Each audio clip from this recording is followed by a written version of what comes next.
I don't know. I think the like from a basic level, it's just like, just have a good interaction with the person. It's like, oh yeah, just because,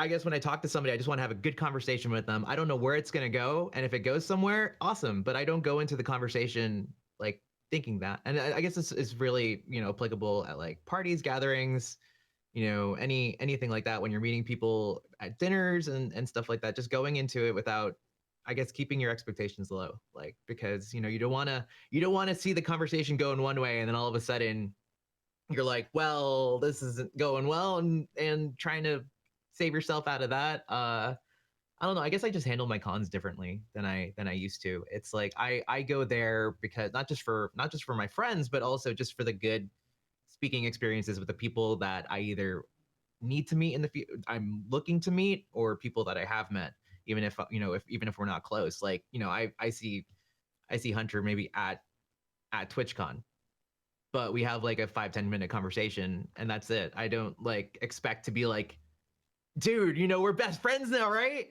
Like, or anything like that. We're like, we have a mutual respect for each other. We respect what the other person does. Like, I think that like that expectation that people go into these conversations and they're like wanting the world from that other person when you are meeting 2,000 plus people a year. It's like, just leave a good impression. Just be yourself, leave a good impression on them. And if the fates play out, they play out. And if you have plans to be in the industry for quite a while, like this ain't the last time. Right. Next time, maybe it's a 12-minute conversation. And eventually, and this is what's happened to me and probably all of us many times, eventually I'm at lunch with them and 4 other people. And then we're having the really interesting, deep, engagement, like genuine, the good stuff in life kind of thing. And sometimes it takes 5 years of buildup before that happens. It takes a while. Like, see this is sort of like, hey, I'm gonna see which doors I can get my foot into to like, and if it doesn't work out, it doesn't work out. There's next year. Sure. Yeah. Sure. I like that mentality. Yeah. Yeah. I mean, like, there's a lot of people that I've seen them probably 3 years in a row at conventions, and like wasn't until like the 3rd year and the right like moment, like maybe it was at a party, like finally we had like a window to talk and really get close, right? Like, so these things are just like baby steps. And that's actually making me tear up a little bit from some of my recollections of exactly that, where it's like Ohio, not Ohio, but like hello. And then actually getting in and diving in deep and finding that one like super relatable thing where it's like some like real like deep seated like soul level stuff. It's like, oh my God, now we've actually like, I will never forget this interaction. And I couldn't predict that from like shaking their hands a handful of times over the last like 4 years. But being open to that, I think, without and absolutely to your point, like minimizing the expectations, just trying to present that authenticity. And it won't work out most of the time because most of us are just like crazy busy there, and it's like scatterbrained and we're tired, right? And like we haven't eaten today. It just gets a little weird, and being okay with that is good.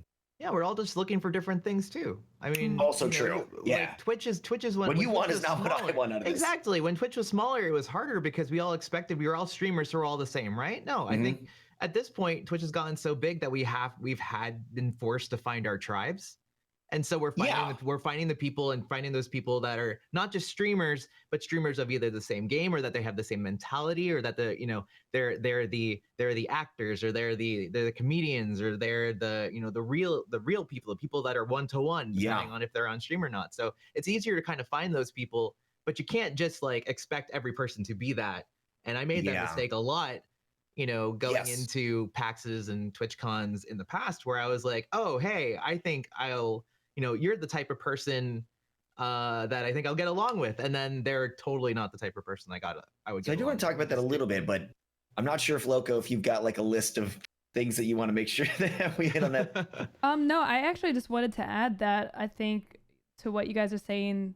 Also, I feel like the best experiences and relationship building happen not on the convention floor, but actually like after the convention. So like dinners and parties and mixers and stuff. Because I think people like the convention usually is very businessy. People are usually running between obligations. And so most people don't have time to talk, or they're too tired to talk because it's been an exhausting day. Oh, yeah.